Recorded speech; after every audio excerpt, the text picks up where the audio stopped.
right, well, welcome. Thanks for joining us. This is the Investor's COO, a unique perspective on digitizing VC workflows. My name is Dan Palanca. I'm a senior product marketing manager here at Affinity, and I'm excited to be joined by Jennifer Ard, COO and part-time investor at Intel Capital. Thank you so much for being here, Jen. Yeah, thanks for having me. Now, I joke a little bit about you being a part-time investor. It's true. You do actually, in reality right now, spend about 30% of your time still focused on investing. Is that correct? I do, yeah. So I was an investor for years. I've been with Intel for 20 years, which is kind of hard to believe. I have been with Intel Capital for about 14 of that. So I spent several years as an investor in the semiconductor manufacturing space. About 4 years ago, they came and said, hey, would you be interested in the COO position given my finance background and some other things I'd done? And I said, sure, with the idea I'd keep my companies and then I would do COO full time. And then we got a new CEO who was double down on manufacturing. So it ended up, they were like, well, no, we really do need you to keep investing. So I do invest about 30% of my time. I really like it. I tell people either I'm a glutton for punishment or like I tell the investors they have to do things and I have to do them myself. So it kind of is the best of both worlds. And I feel like I get a little more sympathy when I roll down policies or practices. Yeah, absolutely. Is there any other, influence that's had on your role or your sort of strategy as an operator? Yeah, I mean, a huge part of why they even approached me about the COO role is because I had investing experience. It's hard to bring in somebody who runs investing who has never invested a day in their whole life. So it has absolutely, like the process workflows, especially with things like Affinity, like I've been in the trenches, like trying to manage my own pipeline. I think if you don't have that experience, it's really hard to have that perspective. Yeah, I think that's great. And I think I'm sure it's really appreciated by teams on each side of the net, essentially, for you to have that sort of dynamic perspective. Yep, I have a lot of sympathy for my investors, but not too much. Sure. Well, thank you for that. Switching gears a little bit, I understand that roughly 4 years ago, you started taking an in-depth look at your tech stack. Can you, sort of walk us through that journey? Yeah, the tech stack evolution actually started years ago. So we had been using an in-house developed tool. So much like everything we do at Intel, not invented here is a very big thing. So we wanted to develop our own tech stack. We had, I think it was 7 uniquely developed solutions. We had over 10 IT people at some point, half of them in India doing development. And the finance team, the partnership were like, this has got to stop. Like things just keeping up on upgrades and everything was just not working well. So we went back, and this is before I was the COO, so I was not involved in picking our original tech stack, but we went back to the drawing board, really looked at every solution out there, tried to figure out, for Intel, where we have to report through the Intel General Ledger, and we are a public company, so that means we have some reporting requirements that are really, really necessary for us to make sure that we manage. But we also have investment workflow. We also have 250 portfolio companies. We have to track their financials. So, it was really this whole evolution of like, what can we get off the shelf? And unfortunately, most of you know, especially those of you who work in IT and VC, there is no perfect solution for all of that. So we came up with a solution that we'll share in a minute and implemented that in 2020. What we decided we implemented did not do CRM at all. It was horrible. We have a CRM tool, which you'll see what it is in a minute, that we just could not manage our workflow. We have 30, 35 investors worldwide, and having investment discussions, it was just not going well. Like the partners were like, I don't even know what's in our pipeline. I don't know how many things people are looking at. I don't know if we're seeing things. I don't know if we're missing things. So that's really where we started talking about Affinity. And we went out and had a discussion with all of our VC friends and said, all right, who do you use? Clear choice was Affinity. So it was probably one of the shortest sales cycles I've ever been through in my whole life. I think we adopted in 2.5 months. We were like, yep, we like it. Let's implement.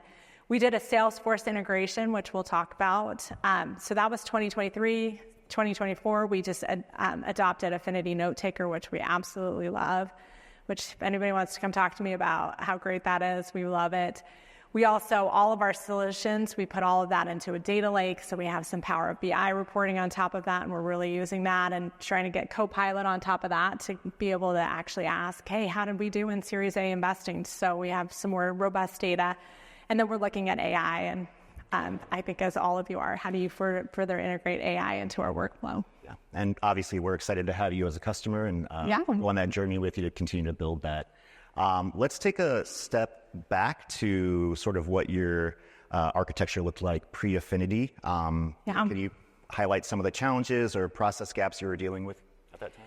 Yeah, so this is essentially what we ended up with our tech stack. So we use iPrio for company financial integration. So we have a shared service center that companies send in their financials. It gets all posted to iPrio. Same thing with cap tables. They're all housed in iPrio.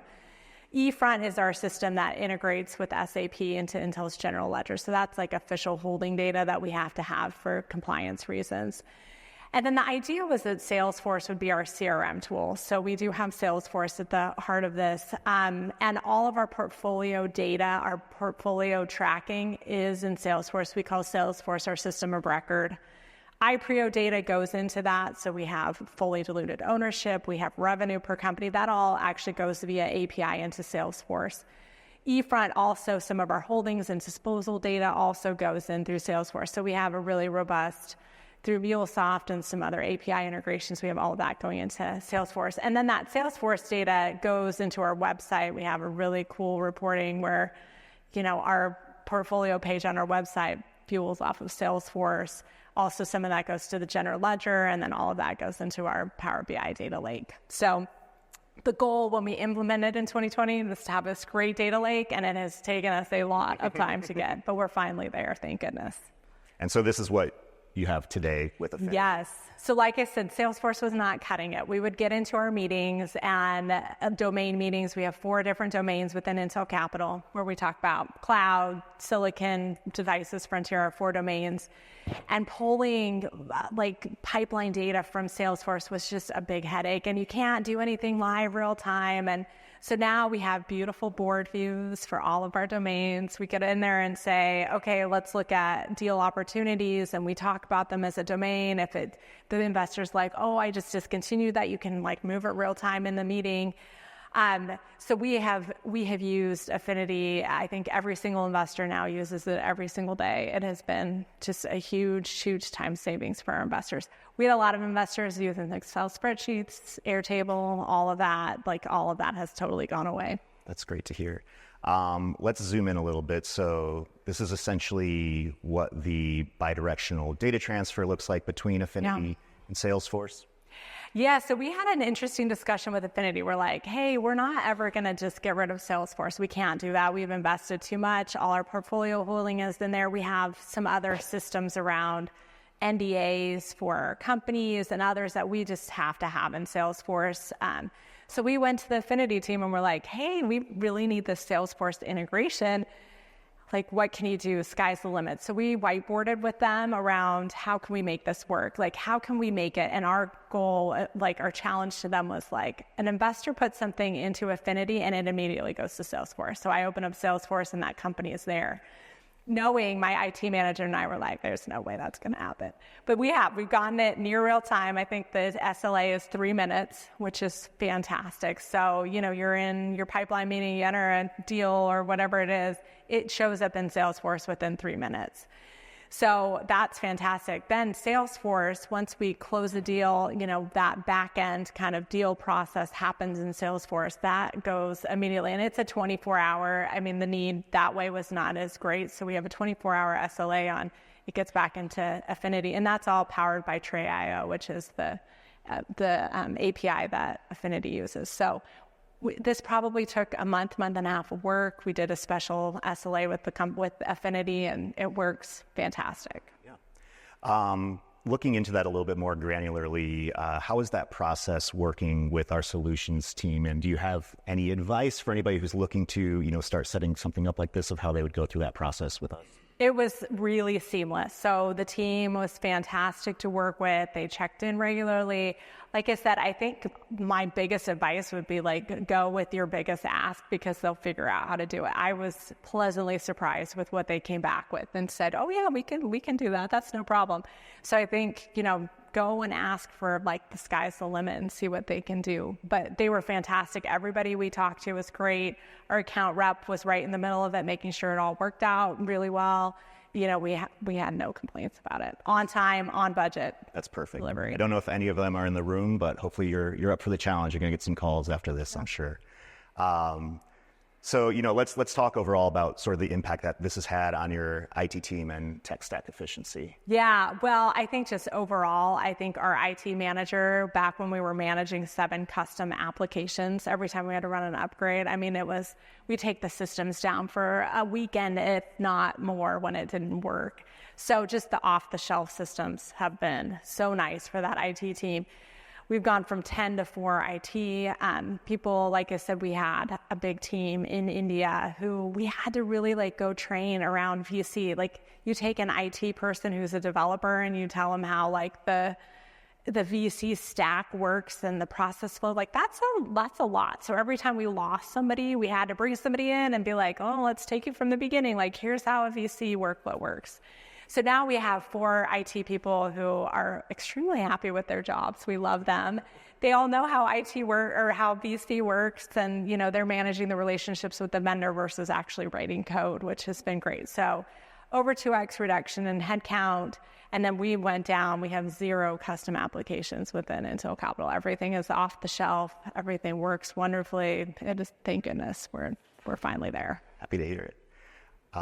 Great. So, sort of pulling back from everything we've looked at so far, what does all of this mean day to day for your deal teams? Yeah, well, a few things. I think one is just individual pipeline management. It's just, for those of us who have been investors, I used to manage my pipeline on an Excel spreadsheet, and it is a disaster. You don't know when was the last time I talked to the company and what the next steps are, and the notes aren't in the same place. So that's one huge piece. Another one I talked about was domain meetings. Just those meetings have become so much more efficient. And what we have here on this slide is one of our board views. So Silicon is one of our domains. We have all of our different stages. We have our DCM over on the right is what we call our deal concept meeting or investment meeting, which again, Affinity went through and really made sure that this was exactly how we actually run a process flow. So we, again, pull this up in domain meeting. We go through usually things that we're monitoring or things that are in deal opportunity. We have those discussions. We have way more robust discussions when an investor's like, oh, hey, I'm looking at a company that's a competitor. We can see those right next to each other. Or it's in monitoring and we can put them side by side. So even in that meeting, again, everything's real time. We're moving things from discover to introduction, or, we're really be able to say, oh, hey, do you have a contact here? Or who do we know that's the investor? So just real time, we can go have those discussions versus trying to fish it out of Salesforce, which was not working. So investor deal sourcing, that has been way more effective and efficient. Collaboration. Leadership accountability is another one. I was actually just talking at lunch about the accountability piece. So Affinity has fantastic reporting tools, right? We can go in and build dashboards, and I would encourage you to talk to the Affinity team about custom dashboards. We went to them and said, here's actually what we want to see. We want to see how long it takes things to get from, intro to deal concept, and we want to see how things are sitting in our deal flow.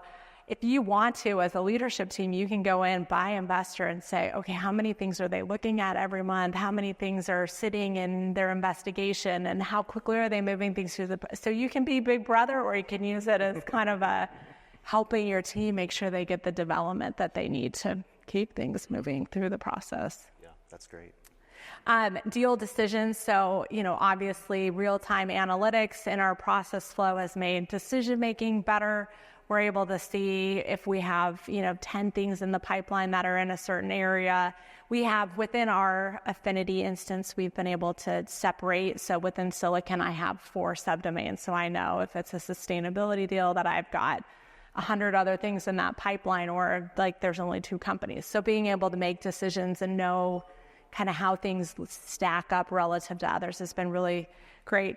And then LP reporting, we have a single LP, obviously, Intel. I tell people they are the most demanding LP.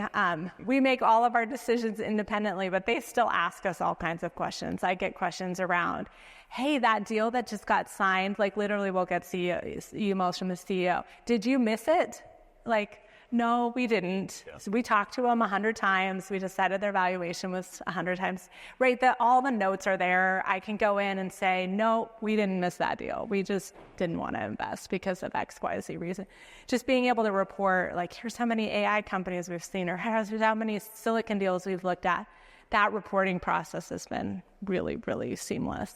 That's great. And has that had like a big impact on just your relationship with the LP in general? Yeah, I think the senior management we're more credible when we can very quickly say, oh no, we've seen those companies, or here's a space that we're looking into and we have these 10 companies. I mean, some of the questions we get from our like general managers, like, tell me about reinforced learning. What do you have? And we can go search all of that at Affinity and pull it out really quickly, whereas other tools, we couldn't have done that. Nice. That's great to hear. So, thank you for walking us through that. Obviously, that's a, really great example of how you can be integrating with other tools with Affinity to see more value. It's clear that, you and your team at Intel are taking a very methodical and data-driven approach to your deal process. So looking at everything as a whole, where would you say technology is having the biggest impact on that process today?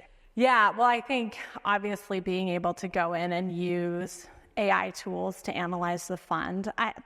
Our partners keep telling me, like, the holy grail will be when I can go into a Copilot and say, how have Series A performed over the last 5 years? So being able to do that will be the holy grail. We're not there yet. I think once we get everything integrated into Power BI and get it all working seamlessly, we can do that. But I think and my IT team every day is like, hey, do you know anybody I can go talk to about how they're using AI and BC?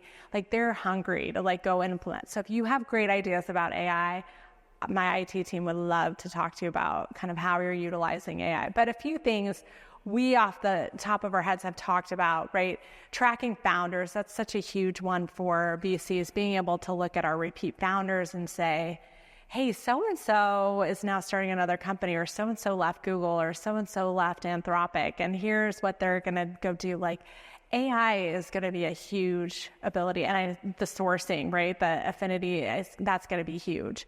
Tracking research from university labs, that's another place where a ton of really good technology comes out. We just invested in a Stanford startup from one of the AI pioneers. And again, it's just tracking what they're doing at university. That's another thing where AI is going to be a huge benefit. Investment research, so being able to say, hey, this company I looked at is in a new space. What else is out there? I think our investors spend so much time. You think about putting together an investment memo or an investment deck, like that is a huge productivity gain if you can get AI to do all of that for you. I think also just finding comparable companies, just being more informed. Again, we will never have AI make decision investment because so much of it is about the relationships. You're investing in founders, you're investing in people, but man, wouldn't it be great if legal documents were automated? Yeah, absolutely. Excellent. So I'd love to open it up to questions if anybody would like to pick Jen's brain a little bit further. Can you maybe expand a little bit on the relationship between Salesforce and Xfinity and how you think it could be optimized? Is there overlap and where do you see that going? And maybe a little bit on how much of an API did you have to build between Salesforce and Xfinity? I'm asking a lot of questions here, but no, that's fine. Yeah. Where is the source of truth for what? Yeah, so given that we put Salesforce in place first, our source of truth for portfolio related is Salesforce. So that was what was in place first. That was what we got through our auditors quite candidly. If we had not integrated Salesforce first, I think we could have done that in Affinity, but we didn't. We implemented Salesforce first, went through our compliance process, went through our audit process. So our single source of truth does have to come from Salesforce. But that integration into Affinity, so like I said, we do all of our pipelines. So anything that's pipeline related, so before an investment actually gets made, that all happens in Affinity, and 100%. Nobody is running pipeline reports anywhere from Salesforce. That API integration all happens through Tray, and Tray is what Affinity has chosen as their API partner, and Dan can probably talk a little bit more about that. So Intel policies are really tough. Like anytime we implement something new, it has to go through a privacy security review. It has to go through all of our different, internal processes to actually get validated.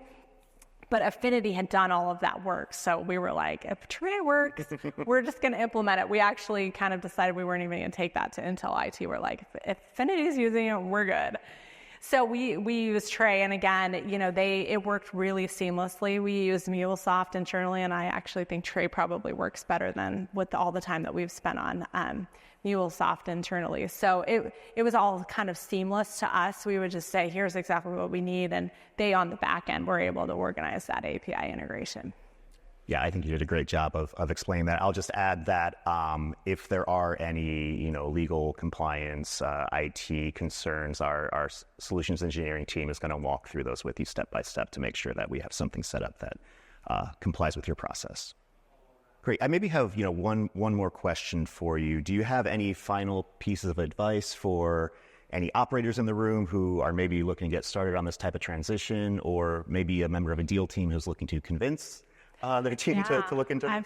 I've talked to a couple of people who are here as prospects. We made our decision and really haven't looked back. I think it was a really easy decision for us. We benchmark quite frequently, and we talked to several Affinity users, and they were like, we don't know how you do business with that. We look at thousands of companies a year, and the way we were managing them it was not sustainable, and our entire partnership knew that was the case. So I think if you're looking to implement, it's really hard. Dan kept asking, do you have any hard metrics? And I'm like, we just work better now. Yeah. I mean, the fact that every time I start looking at a new space, I don't have to build out a whole new spreadsheet. That alone was worth hundreds of hours of savings. So, I think just if you're looking to integrate it, think about your workflow and think about what you're doing and what your investors are doing on a day-to-day basis and how they're managing that and where those notes get housed and, where your deal deck, all of that is now in Affinity. It is so easy for me to say, okay, that company we talked to 2 weeks ago, and I can read all of the notes. And anytime an investor leaves, I have now their history because they've used Note Taker.